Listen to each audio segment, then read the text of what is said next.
સાહેબ ભૂપેન્દ્રભાઈ પટેલ સાહેબને સંબોધીને કચ્છ કલેક્ટર મારફતે આવેદનપત્ર આપવા માટે એકત્રિત થયા છીએ।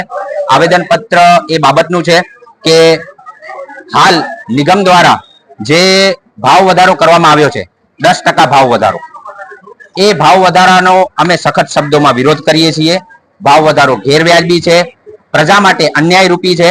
નિગમ દ્વારા ગયા વર્ષે જે 2023માં 1 ઓગસ્ટે ભાવ વધારો 25% ભાવ વધારો જે કરવામાં આવેલ હતો, એ 25% ભાવ વધારા માટે સરકારશ્રીએ નિગમને શરતોને આધીન ભાવ વધારો આપ્યો હતો।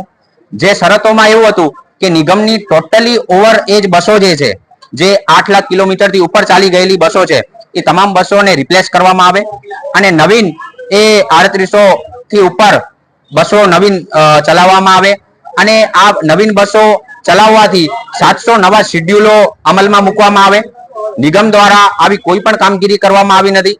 ત્યારબાદ સરકારે એવી શરતો મૂકેલી હતી કે જેટલા પણ નવી બસો ચાલશે અને હાલ જે મહેકમથી ઓછી ઘટ છે, તો એ તમામ ઘટ પૂરી અને નવી 8841 ની કર્મચારીઓની ભરતી કરવામાં આવે। જે ભરતી કરવામાં પણ નિગમ નિષ્ફળ ગયું છે। હજી સુધી કોઈને નિમણૂક પત્રો અપાયા નથી, ફક્ત ભરતીની પરીક્ષા લઈ અને મૂકી દીધેલા છે અને દરેક ડ્રાઈવર કંડક્ટરને ડબલ ડ્યુટી કરાવવામાં આવે છે। ડબલ ડ્યુટીના કારણે એ લોકોને પણ મુશ્કેલીનો સામનો કરવો પડે છે।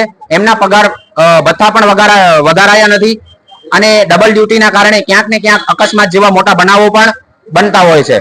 નિગમને એવી સૂચના હતી કે એરપોર્ટ જેવા સ્માર્ટ અને અદ્યતન ફેસિલિટી વાળા નવા બસ સ્પોટો ચાલુ કરવાના હતા। જે નિગમે એટલા પણ બસ સ્પોટ ચાલુ કર્યા નથી જેટલા એમને શરતમાં મૂકવામાં આવ્યા હતા।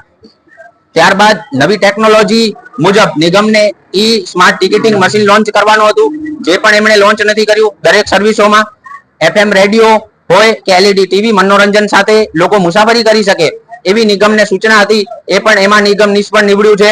ઈ પાસની આપણે વાત કરીએ તો લોકો વિદ્યાર્થીઓ એ ડેપો પાસે ધક્કા ખાઈ લાઈનોમાં ઊભી અને બસ પાસ ન કઢાવે એના માટે ઓનલાઈન ઘર બેસીને બસ પાસ કાઢવા માટે ઈ પાસની સુવિધા કરવામાં આવી હતી। જ્યારે આપણે કચ્છ જિલ્લાની વાત કરીએ તો સાહેબ કચ્છ જિલ્લામાં ફક્ત એક જ ઈ પાસ નીકળ્યું છે। આના